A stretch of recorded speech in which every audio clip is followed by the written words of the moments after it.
الحمد لله رب العالمين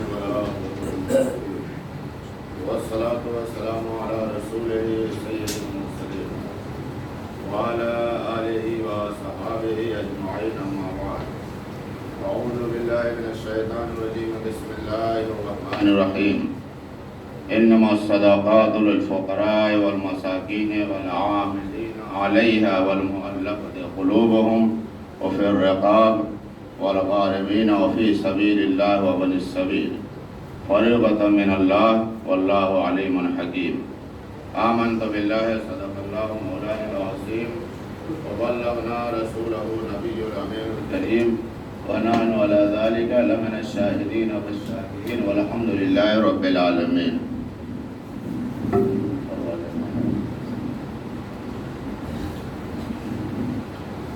بارگاہ رسالت مآب میں ہدیہ درود شریف پیش کر لیں. اللہم صلی علی سیدنا وعلی آل سیدنا مولانا محمد وبارک وسلم صلاۃ و سلام علیک یا رسول اللہ صلی اللہ تعالی علیہ وسلم. میں نے جو آیت مقدسہ پڑھی ہے، اللہ تبارک و تعالی نے اس میں کن کن لوگوں کو زکوٰۃ دی جا سکتی ہے ان کا ذکر فرمایا ہے.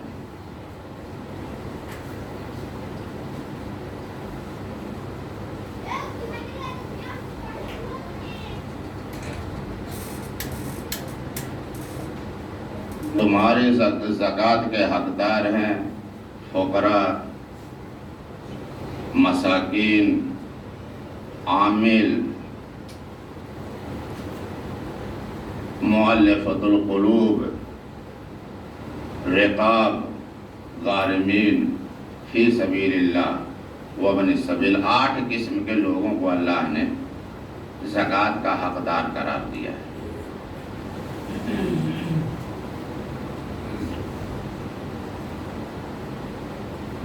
اب یہ 8 قسم کے لوگ کون کون ہیں یہ میں آپ کو بعد میں بتاتا ہوں. پہلے زکوٰۃ کا نصاب سن لیں، اور یہ ہر سال آپ کو بتایا جاتا ہے.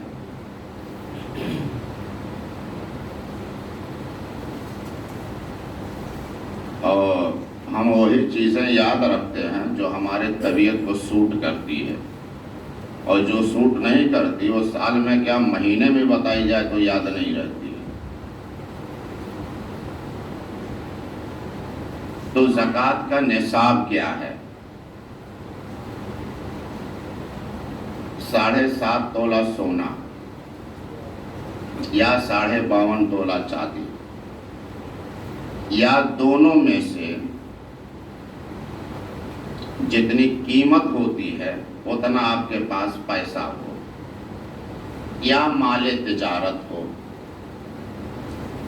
تو شریعت میں مال تجارت صرف وہی نہیں کہتے جن کے پاس دکان ہو، کارخانہ ہو، سامان بیچنے کا ہو. شریعت میں ہر اس چیز کو مال تجارت میں شمار کریں گے جو آپ بیچنے کی نیت سے خریدے ہو. مثال کے طور پر آپ کے گھر میں کوئی دکانداری نہیں کرتا، کوئی کارخانے دار نہیں ہے، آپ نوکری پیشہ آدمی ہیں، لیکن 2-4-6 لاکھ روپیہ مال آ گیا تو آپ نے کوئی پلاٹ خرید لیا. 2-4-5 سال کے بعد جب قیمت بڑھے گی تب بیچ دیں گے. آپ کا کام بزنس کا نہیں ہے، نوکری کا ہے، لیکن وہ پیسہ جو ہے کہ پلاٹ ایک خرید لیا کہ جب قیمت بڑھے گی تب بیچ دیں گے، یہ نیت ہے. تو یہ بھی تجارت میں مال آیا. یہ تو شریعت میں جو تجارت ہر اس سامان کو شمار کریں گے جو خریدتے وقت نیت کی گئی، تو اس پلاٹ پہ ہر سال جو اس کی قیمت ہوگی وہ حساب سے اس پہ زکوٰۃ لگے گی. یہ نہیں کہ آپ نے جس قیمت میں خریدا تھا، آپ نے 5 سال پہلے اس کو 5 لاکھ میں خریدا تھا، آج 8 لاکھ کی قیمت ہے تو 8 لاکھ کی زکوٰۃ بنے گی. اب اس میں ہوتا کیا ہے، نصاب کیا ہے؟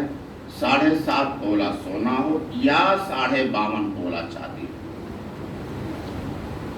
اب پتہ چلا کہ ہمارے گھر میں صرف 4 تولہ سونا ہے.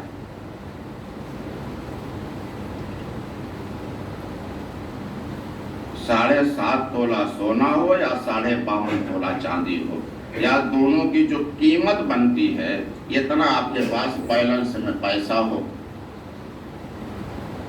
تو پتہ چلا 4 تولہ سونا ہے. ہمارے پاس تو خالی 4 تولہ سونا ہے، باقی کچھ نہیں ہے. بیلنس میں بھی اگر کچھ نہیں ہے اور چاندی بھی کچھ نہیں ہے تو آپ پر زکوٰۃ نہیں ہوگی. لیکن ایسا ہوتا نہیں ہے. 4 تولہ سونا ہے تو 10-20 ہزار 25 ہزار پڑا ہوتا ہے کہیں نہ کہیں. تو ہمارے گھروں میں جو ماحول ہے، چاندی اگر کچھ بھی نہ ہوگی تو کم از کم ایک پائل ضرور ہوگا چاندی کا. یہ ہوتا ہمارے گھر میں 100% ہے. یہ والے 4 تولہ سونا ہے، چاندی کچھ بھی نہیں ہے، بیلنس بھی کچھ نہیں ہے تو آپ پر زکوٰۃ نہیں ہے. لیکن اگر چاندی تھوڑا سا بھی ہوگی تو پھر آپ پر زکوٰۃ آ جائے گی. یا بیلنس میں بھی 10-20 ہزار رکھا ہوا ہے تو زکوٰۃ آپ کی آئے گی. وجہ کیا ہے؟ جب تینوں چیزیں ہوں گی، بیلنس میں بھی کچھ ہے یا دونوں چیزیں ہوگی، چاندی بھی ہے سونا بھی ہے، اور کوئی نصاب کو نہیں پہنچتا تو سب کی قیمت ملائی جائے گی، قیمت آتی جائے گی. کسی ایک کا بھی اگر نصاب پہنچ گیا تو اس پہ زکوٰۃ لازم ہو جائے گی. مثال کے طور پر 52.5 تولہ چاندی کی قیمت اندازے سے 26 سے 27 ہزار روپیہ آئے گی اس وقت. زیادہ سے زیادہ 60 ہزار یا 62 ہزار روپیہ کلو ہوگی. اب 52.5 تولہ آدھا کلو سے تھوڑا زیادہ ہوتی ہے تو 25-30 ہزار روپیہ 30 ہزار پر نصاب پہنچ جاتا ہے لگ بھگ. تو 4 تولہ آپ کے پاس سونا ہے، 10-15 ہزار بیلنس میں پڑی ہوئی ہے، ایک پائل گھر میں پڑا ہوا ہے. تو یہ جو ہے تینوں ملا کر کے جب قیمت دیکھیں گے تو چاندی کے نصاب سے کہیں زیادہ ہو جائے گی. یہ اس وقت میں ہے 4 تولہ آپ کے پاس سونا، چاندی بالکل نہیں ہے، بیلنس بھی کچھ نہیں ہے تو آپ پر زکوٰۃ نہیں ہے. یا صرف سونا کچھ بھی نہیں ہے، بیلنس میں بھی کچھ نہیں ہے، 40 تولہ چاندی پڑی ہوئی ہے تو نصاب کو نہیں پہنچی. تو یہ چیزیں دیکھنے کی ہے کہ ہمارے گھروں میں جو ماحول ہے آج کے دور میں، بیلنس بھی ہر آدمی کے پاس کچھ نہ کچھ ہوتا ہے اور چاندی بھی تھوڑی سی ضرور موجود ہوتی ہے. اس لیے جو ہے تینوں جب ملائیں گے تو یہ نصاب کو پہنچ جاتی ہے. کہ اس چیز کا خاص طور پر جب ہم حساب رکھیں تو اس کو صحیح حساب کریں. دوسری چیز ہم یہ دیکھتے ہیں، یہ زکوٰۃ نکال لیے، ویسے رمضان میں آپ ادا کرتے ہیں تو بہت اچھی بات ہے اور لوگ ادا بھی کر دیتے ہیں. اس لیے زکوٰۃ فرض ہے اور رمضان میں فرض ادا کرنے کا اس کا 70 گنا ثواب ہو جاتا ہے. گویا آپ ایک زکوٰۃ نہیں 70 زکوٰتیں آپ نے ادا کی ہیں. یہ بہترین، یہ اتنا عظیم ثواب ہوتا ہے. اور بیچ میں اگر کوئی آ جاتا تو اس کے لیے صدقات وغیرہ بھی آپ پر اللہ نے قائم کیے ہیں، وہ صدقات کی برکت ہوتی ہے. لیکن کبھی آدمی اس کو پیسہ آیا، کچھ زکوٰۃ نکال دیا، کچھ ہم بعد میں نکال دیں گے، یا اس کو دیا کہ ادا کیا، کچھ رکھا ہوا ہے اپنے کاروبار میں لگایا ہوا ہے اور بعد میں دے دیں گے، کوئی اس کا مستحق آیا تو دے دیا. تو زکوٰۃ کا پیسہ جو بھی آپ رمضان میں نکال رہے ہیں اس کو الگ کر دیں، اس کو ایک کنارے سائڈ میں کر دیں. آپ رمضان میں اگر کسی وجہ سے نہیں بھی ادا کر سکے ہیں یا جس کو دینا چاہتے ہیں وہ نہیں آیا ہے تو جب آئے گا تب ادا کر دیں، لیکن اس کو کنارے رکھیں، اس کو آپ اپنے کاروبار میں نہ لگائیں. اس لیے آپ اس کو اپنے کاروبار میں لگائے کہ یہ جو ہے مال جو ہے دوسرے کا ہے، یہ مال دوسرے کا ہے. آپ نے اس کو اپنے میں لگایا ہے، تو یہ جو ہے آپ کے دوسرے مال کی بھی برکت، تجارت میں جو برکت ہے وہ ختم کر دے گا، یہ تباہی کہاں پہنچائے گا۔ آپ کسی اور کا مال لگائے ہوتے تو بہرحال اس کو جو ہے منافع میں کچھ نہ کچھ اس کا حصہ لگاتے، اور اس کو کاروبار میں لگا کر کے جو ہے اپنے حساب سے ہے، تو یہ صحیح چیز نہیں ہے۔ مال تجارت اس کو زکوٰۃ کا مال کنارے سائڈ میں رکھتے، اس کو اپنے کاروبار میں مت لگائیے، یہ برکت ختم کر دے گا۔ تو میں نے جو آیت مقدسہ پڑھی 8 قسم کے لوگ ہیں۔ پہلے نمبر پر فقیر ہے۔ فقیر اسے ہے کہ کھانے پینے کا تو ہے، اس کا ہو جاتا ہے، لیکن اور ضروریات اس کی پوری نہیں ہوتی۔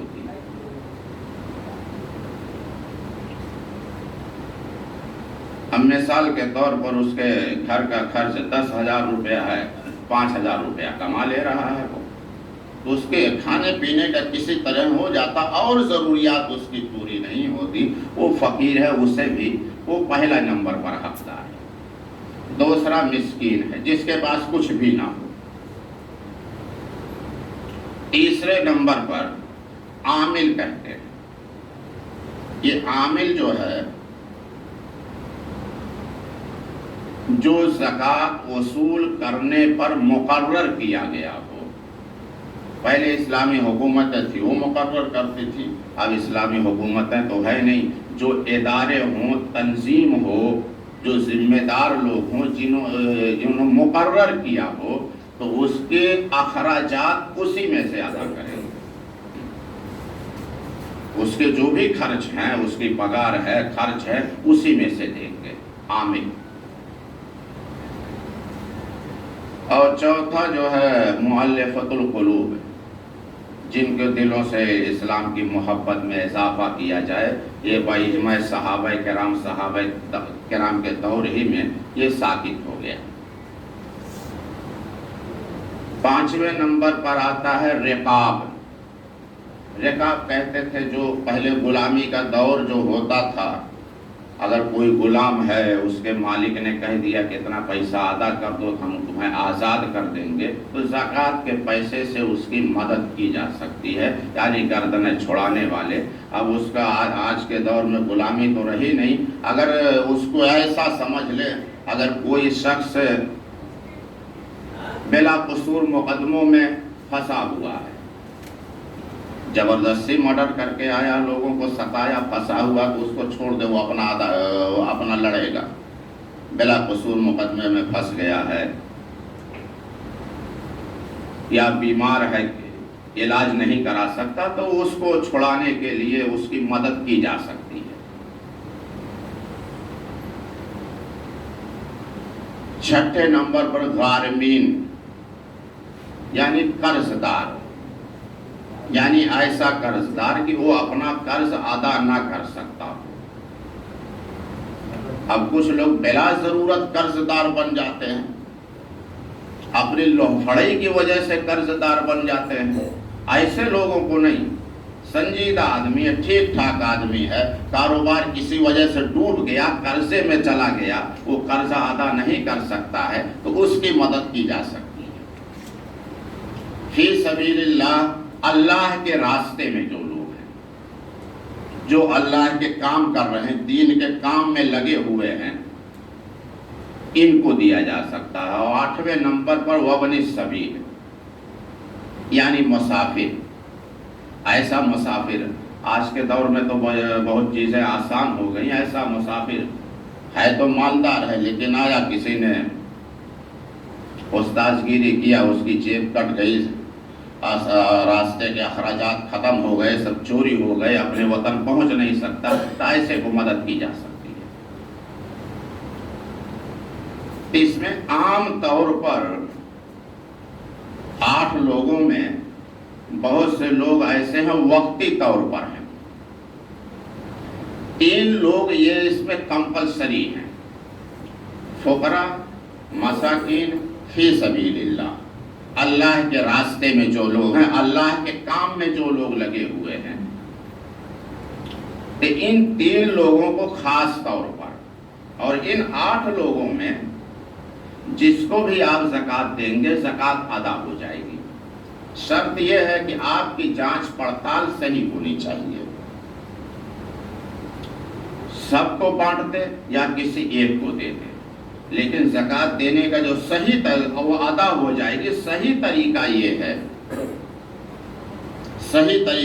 ہے کہ جیسے قربانی کے گوشت کا 3 حصہ کرتے ہیں نا، اور بات ہے کہ ہم لوگ کم کرتے ہیں، جو 3 حصہ کرتے ہیں، ایک فقراء کا، ایک عام مسلمانوں کا، ایک اپنے گھر میں، تو اس کو بھی زکوٰۃ کو بھی 3 حصوں میں کر لیں۔ بہتر طریقہ یہ ہے، ایک رشتہ داروں میں جو اپنے قریب ہیں، ایک عام مسلمانوں میں جو ہے، اور ایک جو اللہ کے راستے میں ہیں، مدارس وغیرہ ہیں جو، اس کے لیے آپ 3 حصوں میں کر لیں۔ کچھ لوگ یہ کرتے ہیں سارا کا سارا اٹھا کر کے رشتہ داروں کو دے دیا، یہ بھی بہت زیادہ ٹھیک نہیں ہے، اور کچھ لوگ سارے کا سارا مدارس میں دے دیا، یہ بھی بہت زیادہ ٹھیک نہیں ہے۔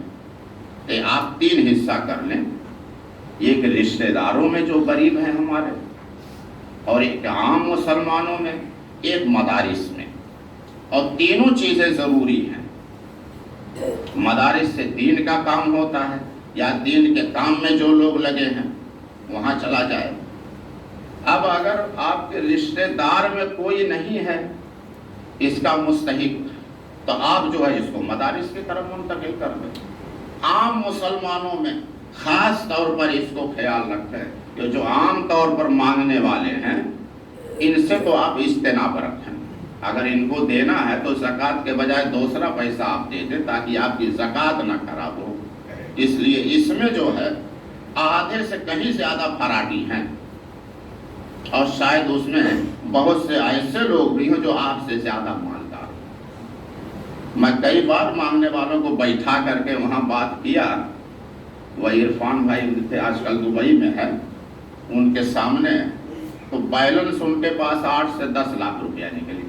جب میں نے بات کیا کچھ جمع کیے ہیں کہ نہیں، تو اس میں ایسے ہوتے ہیں۔ تو زکوٰۃ اپنے 3 حصوں میں بانٹ لیں، ایک رشتہ داروں میں جو غریب ہیں، اور ایک عام مسلمانوں میں۔ عام مسلمانوں میں یہ دیکھیں جو اس کا مستحق ہے اور سوال نہیں کرتا، وہ کسی وجہ سے اپنے شرم و حیا کی وجہ سے یا سماجی طور پر وہ سوال نہیں کر سکتا ہے، سوال کرنے سے ڈرتا ہے یا شرم مانے ہوتی ہے، اس کو آپ ضرور خاص طور پر خیال رکھیں۔ اور تیسرا حصہ جو ہے یہ فی سبیل اللہ، اللہ کے راستے میں، خاص طور پر مدارس والے ہیں۔ اور مدارس والوں میں دینے میں عام طور پر ہوتا کیا ہے، ہم لوگوں کی عادت ہوتی ہے، ایک عادت جو مسجد میں بھی بار بار اعلان کیا گیا کہ جو چندے کے لیے نکلتے ہیں بھائی، ان کو جیسے آپ کو اور کام ہے، ان کو بھی بہت سے کام ہیں، تو 250-300 کی بات ایسا نہیں ہے کہ آپ کے گھر میں نہیں ہو، لیکن شاید آپ مذاق کے موڈ میں رہتے ہیں کہ پھر آ جاؤ، یا ایسا مدارس والوں کو بھی کرتے ہیں۔ مثال کے طور پر ہوتا ان کے لیے پریشانی کیا ہے، آپ نے 500 کی رسید کٹایا، آپ 25 رمضان کو جائیں گے نا، ہاں تو پھر آ جائیے۔ وہ بیچارہ رہتا کرلا میں، آپ کے پاس ایک بار پھر لینے کے لیے آیا، 25 روپیہ خرچہ کیا، 30 روپیہ، آپ 25 کو جائیں گے نا تو بعد میں آ جائیے نا۔ پھر وہ کرلا میں گیا، پھر تیسری بار آیا اس 500 کو لینے کے لیے، تو 50 60 70 روپیہ تو اس کا خرچہ یہ ہو گیا۔ اور اس کے بعد جب رمضان کے بعد وہ ٹرسٹ کو حساب دیتا ہے، وہ لوگ 500 لینے کے لیے 70 روپیہ کیسے خرچہ آیا، تو وہ سمجھتے ہیں کہ یہ اس میں گھپلا کیا ہے، یہ سمجھتا ہے کہ میں نے تو دیانتداری کیا ہے، تو اسی میں کھٹپٹ ہوتی آپ کی سستی ہے۔ 500 دینے میں 70 روپیہ اس کا خرچہ ہو جاتا